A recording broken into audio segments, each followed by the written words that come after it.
Class 10th में coordinate geometry एक बहुत इम्पोर्टेंट टॉपिक है। कोऑर्डिनेट ज्योमेट्री के अंदर स्पेशली कोऑर्डिनेट ज्योमेट्री के अंदर हमें क्या क्या पढ़ना है, सबसे पहले ये समझ लेते हैं सिंपली। सबसे पहले तो यहाँ एक होता है डिस्टेंस फार्मूला, और इसमें कुछ टाइप के क्वेश्चंस आते हैं, ठीक है। जब हम डिस्कस करेंगे तो हर एक टाइप उसमें आएगा। जैसे नॉर्मली डिस्टेंस का क्वेश्चन, फिर इक्वी डिस्टेंस का क्वेश्चन आता है, और ट्राइंगल से रिलेटेड आता है कि प्रूव करो कि ये आइसोसेलेस ट्राइंगल है, ये राइट ट्राइंगल है, इस तरीके से। सेकंड आता है हमारे पास एक सेक्शन फार्मूला। अब सेक्शन फार्मूला भी दो टाइप का होता है, एक होता है इंटरनल डिवीजन और एक होता है आपका एक्सटर्नल डिवीजन। सेक्शन इसलिए रखा गया कि ये क्या करता है, रेशो में डिवाइड करता है एक लाइन को, ठीक है। तो जनरली हम सबसे पहले अगर डिस्टेंस फार्मूले की बात करें तो डिस्टेंस फार्मूला क्या होता है कि सपोज करो आपके पास ये पॉइंट ए है और ये वाला पॉइंट बी है, और इन दोनों के बीच की डिस्टेंस आपको मेजर करनी है। तो यूनिवर्स में हम हर एक चीज़ को मैथमेटिक्स के अकॉर्डिंग मेजर करते हैं। तो मेजर करने का तरीका है कि उसके कोऑर्डिनेट्स बनाते हैं। अब इसके सपोज करो कोऑर्डिनेट है x2 y2 और इसका कोऑर्डिनेट है आपका x1 y1, ठीक है। तो अगर हम इन दोनों को मेजर करें तो इसकी डिस्टेंस को शो करेंगे ए बी बार से, और वो हो जाएगी square root of x2 minus x1 का whole square plus y2 minus y1 का होल स्क्वायर। इतने यूनिट आपकी डिस्टेंस उसमें हो जाती है। अब अगर हम आगे बात करें, जो ए बी डिस्टेंस है, इससे हम डिस्टेंस फार्मूला भी यूज करेंगे through out the concept of the question, ठीक है। और मैं ज़्यादा डिटेल में एक्सप्लेनेशन नहीं दूंगा, क्योंकि द थिंग इज़ हम जितने ज़्यादा क्वेश्चंस करते हैं उतने ज़्यादा हमें फार्मूले याद होते हैं, ठीक है। तो हम क्या करेंगे, क्वेश्चंस में फार्मूले को ज़्यादा डिटेल में समझेंगे। यहाँ पे हम बेसिक समझ लेते हैं, ठीक है। उसके बाद अगर हम आगे बात करें थोड़ी सी, तो ऐसे समझ के चलेंगे। इसे देखो, जनरली सपोज करो सेक्शन फार्मूला क्या होता है। सेक्शन फार्मूले को समझने के लिए आपको ये समझना है, एक लाइन है ए बी, और मैं अभी बता रहा हूँ इंटरनल डिवीजन, और यहाँ पे एक पॉइंट बनाया आपने सी। अब सपोज करो इसका जो रेशो है, मैंने कह दिया ये रेशो एम है और ये रेशो एन है। तो आपको क्या ध्यान रखना है, इन तीनों पॉइंट्स के कोऑर्डिनेट चाहिए होंगे यूनिवर्स के अकॉर्डिंग। x1 y1 इसे कहते हैं कार्टेशियन सिस्टम के अकॉर्डिंग, x2 y2, और इसे मैंने कह दिया सपोज करो xy। टास्क क्या है, इस x को निकालने का तरीका क्या, क्रॉस मल्टीप्लाई करो m और n की, ठीक है। तो जब x है तो ऐसे याद रखना है, x ही आएगा mx2 nx1, और डिवाइड करेंगे तो m प्लस n, और y कितना आ जाएगा ऐसे ही m/2 ny1, और डिवाइड करेंगे तो m प्लस n, ठीक है। इस तरीके से हमारे पास x और y के फॉर्मूले बन जाएंगे, ठीक है। तो ऐसे हमें याद रखना। आप सपोज करो एक स्पेशल केस है। स्पेशल केस क्या कहता है कि अगर ये रेशो सपोज करो m और n की वैल्यू 1 और 1 हो जाए, ठीक है। m और n की वैल्यू क्या हो जाए, 1 और 1, तो इसे कहते हैं बाइसेक्शन फार्मूला, यानी कि हाफ हाफ डिवाइड करता है। और बाइसेक्शन फार्मूले के लिए आपको क्या याद रखना कि x की वैल्यू होगी x1 प्लस x2/2, और y की वैल्यू होगी y1 प्लस y2/2, ठीक है।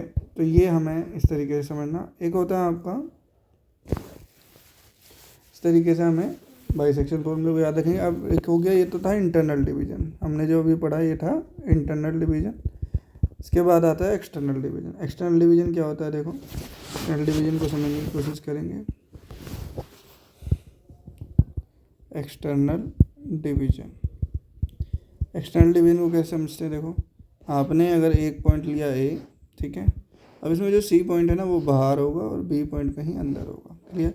अब एम होगा बड़ा और एन जो होगा वो क्या होगा, छोटा। ए से बी तक आपका क्या है, ऐसे मान लो जो ए बी रेशो ए सी है वो क्या है, एम, उल्टा लिख दिया मैंने, ए सी रेशो ए बी कह सकते हो वैसे आप, ठीक है। फिर से लिख लेंगे। यहाँ पे जो आपकी लाइन है ये ए है, ये पॉइंट सपोज करो सी है, और ये बी है, और ये वाली लाइन एन है, और ये पूरा का पूरा एम है। तो ए सी रेशो ए बी आपका क्या है, एम रेशो एन है।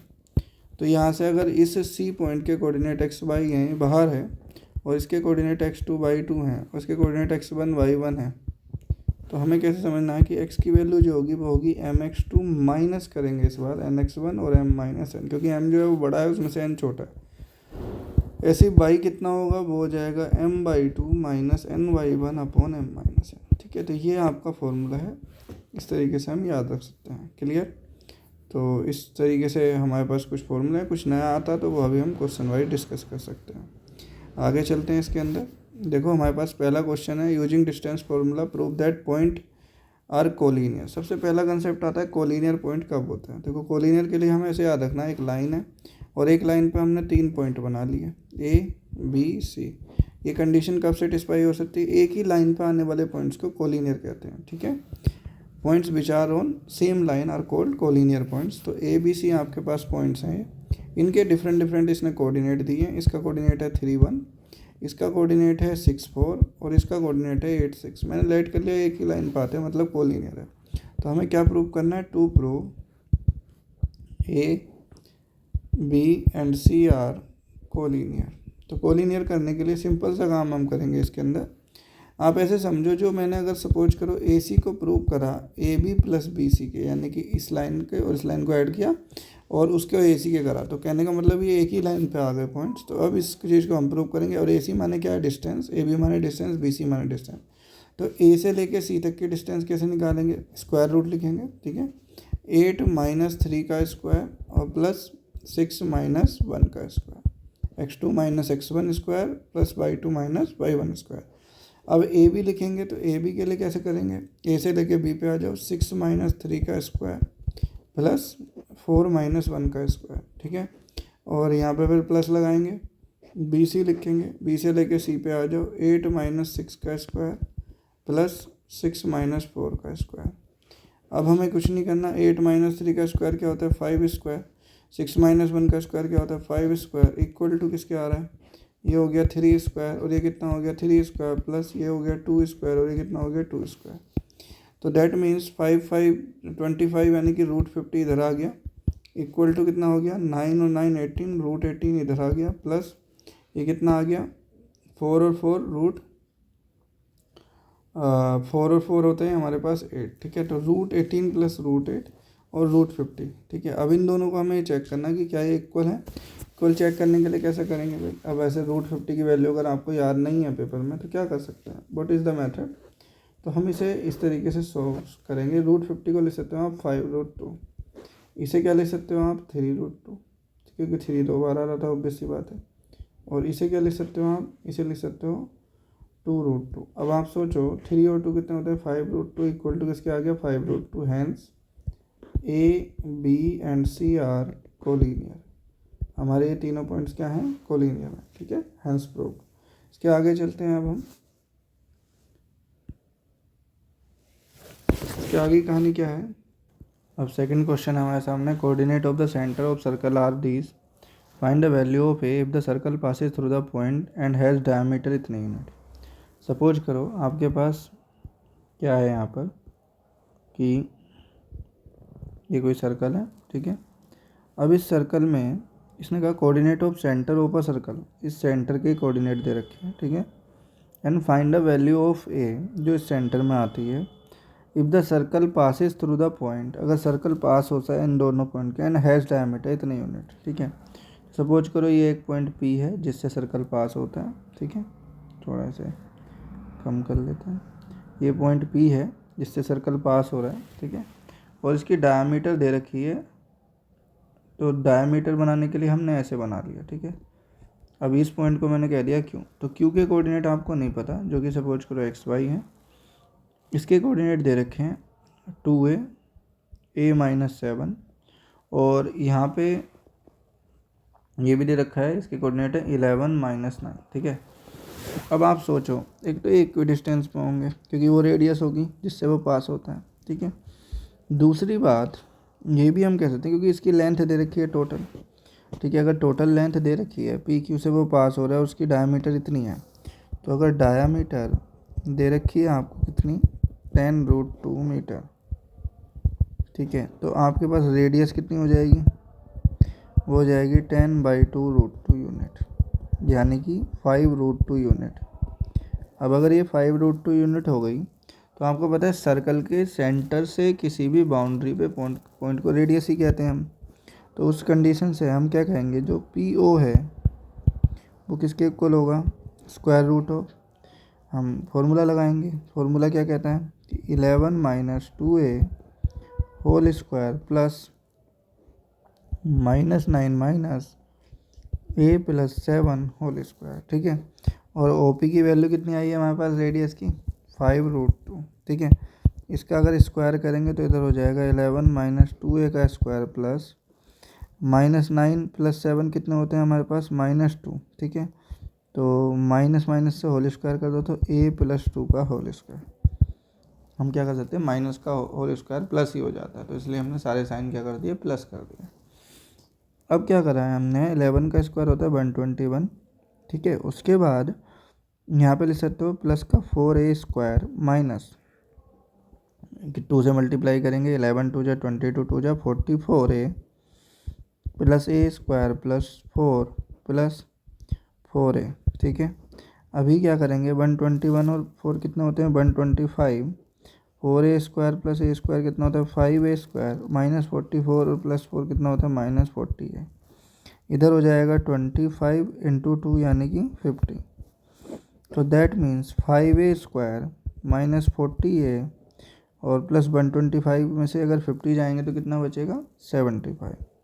तो प्लस का 75 इक्वल टू 0, 5 से डिवाइड करेंगे तो a स्क्वायर माइनस 8a और यहाँ हो जाएगा 15 इक्वल टू 0। 15 कैसे फैक्टर की 8 आए, तो आप ऐसे सपोज कर सकते हो 15 के फैक्टर जिससे कि 8 आ जाए 3 और 5। तो a square minus 3a minus 5a plus 15 equal to 0। a common लेंगे a माइनस 3 और माइनस 5 कॉमन लेंगे a माइनस 3 इक्वल टू 0। तो अब क्या कर सकते हो आप इसमें, a माइनस 3 कॉमन लोगे तो a माइनस 5 इक्वल टू 0।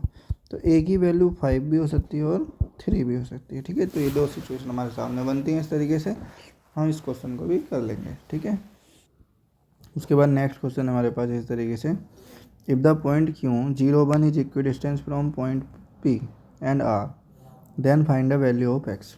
देखो एक लाइन है, ठीक है, Q पॉइंट जो है वो इक्वी डिस्टेंस है P से और R से। मान लो ये जो डिस्टेंस है आपस में PQ और QR वो है सेम। इसका मतलब होता है PQ QR क्या ले रखे हैं, सेम ले रखे हैं।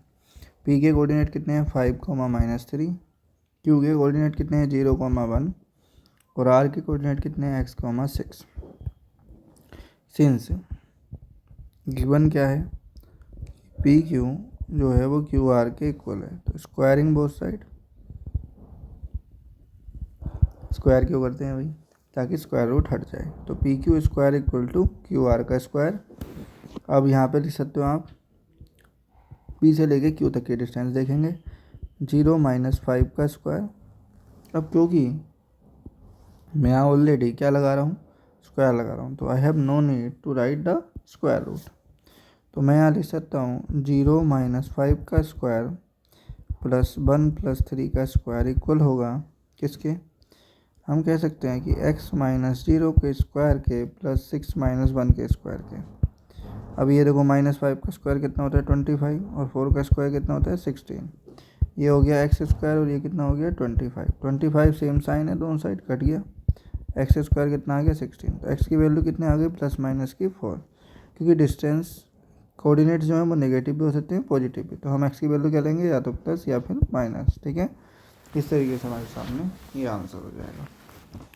आगे चलते हैं अब, find the value of a for which the distance between point P and Q is 500। Simple question है कि आपके पास P पॉइंट है, Q पॉइंट है, इनके बीच की डिस्टेंस जो है वो 5 यूनिट है और इसमें छुपा दिया है एक a। तो उस a को फाइंड करना कोई बड़ी बात नहीं है, किससे, यूजिंग डिस्टेंस फार्मूला। और फार्मूला क्या है कि x2 - x1 plus y2 - y1 का होल स्क्वायर। ठीक है, PQ DYS do your self. ठीक है, आगे चलते हैं। P एक पॉइंट है, Q एक पॉइंट है, R एक पॉइंट है, वर्टिसेस हैं राइट ट्रायंगल के। At P find the relationship between x and y, hence find all the possible value of x for which y = 2। देखो PQR हमें वर्टिसेस दिए हैं किसके, एक ट्रायंगल के, जो कि ट्रायंगल कैसा है, राइट ट्रायंगल है। तो सपोज करो आप किसी को कुछ भी कह सकते हो, वैसे तो कोई पी क्यू आर ट्रायंगल आपको बनाना है सपोज, तो ये मैंने लिख दिया इस तरीके से पी क्यू आर, क्लियर। क्योंकि कहीं भी सॉरी राइट एंगल पी पे दिया है, ठीक है। अगर राइट एंगल पी पे दिया है तो ये ऐसे नहीं होगा, ठीक है। हम पहले राइट एंगल पी पर लेंगे, तो हमें क्या करना है, सबसे पहले पी आपका राइट एंगल हो गया, पी क्यू आर, इस तरीके से हमने लिख लिया। पी के कोऑर्डिनेट हो गए एक्स वाई, और क्यू के कोऑर्डिनेट हो गए हमारे पास -2 -3, और आर के कोऑर्डिनेट कितने हो गए 2 3। अब हमेशा याद रखना, जब भी राइट ट्रायंगल है तो राइट ट्रायंगल का मतलब है it will satisfy Pythagoras theorem. ये हमेशा पाइथागोरस थ्योरम सेटिस्फाई करेगा, तभी ये राइट ट्रायंगल बना होगा। तो हम कह सकते हैं कि जो क्यू आर का स्क्वायर है वो किसके इक्वल होगा, पी क्यू के स्क्वायर के प्लस पी आर के स्क्वायर के। अब आगे आप इसे खुद कर सकते हैं, इसी तरीके से एक्स वाई की वैल्यू निकल जाएगी, ठीक है। Do yourself. आगे चलते हैं। If the point dividing the line segment joining the point, बहुत अच्छा क्वेश्चन है ये, ठीक है। सपोज करो एक लाइन सेगमेंट है जो जॉइन करती है ए और बी पॉइंट, ए के कोऑर्डिनेट 3 4 और बी के कोऑर्डिनेट के 6, और जॉइन करती है, ठीक है। रेशो जो दे रखा है उसने क्या दे रखा है 1 2 में, ठीक है। If the point dividing the line segment joining the point A and be in the ratio 1 2 lies on the line, और इस लाइन की इक्वेशन है x + y - 10 = 0, then find the value of K की वैल्यू कैसे find करेंगे, simple सा question है ये भी, ठीक है।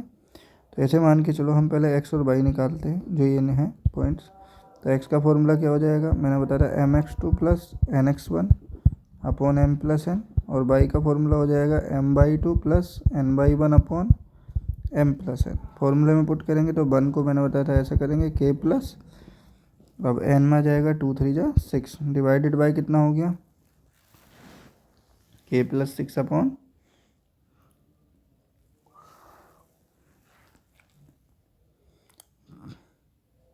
यहाँ पे लिख देंगे m+n यानी 1 + 2 3। ऐसे ही यहाँ पे y की वैल्यू लिखेंगे, y में कितना हो जाएगा 6 प्लस m/2, और n/1 कितना हो गया 8 अपॉन में आ जाएगा 3, तो ये हो जाएगा 14/3, ये हो गया k + 6/3, ठीक है। अब क्योंकि पॉइंट डिवाइड करता है लाइन सेगमेंट को इन पॉइंट से ज्वाइन करने पे, ठीक है। इसका मतलब क्या होगा, इसका मतलब सिंपल है, ये इस पे लाई भी करते हैं, ठीक है। अगर ये इस पे लाई करते हैं तो k की वैल्यू हमें बतानी है, तो x y की वैल्यू पुट कर देंगे इस इक्वेशन में। Since x and y lies on x + y - 10 = 0, तो इसमें x और y की वैल्यू पुट करेंगे, k + 6/3 + 14/3 - 10 = 0, तो ये हो जाएगा -30 14 k + 6, और डिवाइडेड में आ जाएगा 3 = 0, यानी कि हमारे पास आ गया 20 - 30 यानी k - 10 = 0। k की वैल्यू कितनी आ जाएगी हमारे पास 10। इस तरीके से k का आंसर आ गया, क्लियर है। आगे चलते हैं अब हम इसमें। Find the relation between x and y that p equidistance from the point dy, ऐसे खुद से करना है, ऐसे ही करना। उसके बाद prove that abscissa of the point, abscissa किसे कहते हैं, अब्सिसा कहते हैं जो भी आपका, जैसे ये कार्टेशियन सिस्टम है तो ये जो पॉइंट्स हैं इन्हें अब्सिसा बोलते हैं, ठीक है। और ऑर्डिनेट्स जो बाई एक्सिस पे पॉइंट है उन्हें बोला जाता है, ठीक है। तो prove that abscissa of a point p which is equidistance from point with coordinate these 2 more than its ordinate, ठीक है। तो बस केवल घुमाया है लैंग्वेज में, कह रहा है abscissa of point p which is equidistance from point with, कुछ भी अब्सिसा मान सकते हो आप x के कोऑर्डिनेट, ठीक है। और वो 2 मोर देन है कितना, यानी कि x = है कितना y + 2 से, तो कोऑर्डिनेट क्या हो जाएंगे x, ऐसे कह सकते हो आप y + 2 और y, ठीक है। इस तरीके से सोल्व कर लोगे इसे dy। आगे देखो, prove that P Q R S R the vertices of rhombus, ठीक है, खुद से करना है, रोम्बस की कंडीशन पता होंगी, इसे रोम्बस कहते हैं। तो you need to prove P Q R S, तो पी क्यू होना चाहिए आर एस के इक्वल टू होना चाहिए किसके, पी क्यू आर एस और क्यू आर और पी एस, ये इक्वल आने चाहिए, ठीक है। ये हमें, अब देखो स्क्वायर कब होता है, जब 90 डिग्री का एंगल होता है या फिर डायगोनल आपस में बाइसेक्ट करते हैं या नहीं, ठीक है। तो उस सिचुएशन से आप उसे सॉल्व करोगे, क्लियर है, आता होगा ये आप लोगों को। तो इस तरीके से हम ये वाले क्वेश्चंस कर सकते हैं इसमें। इसके बाद ये वाला क्वेश्चन है, वर्टिसेस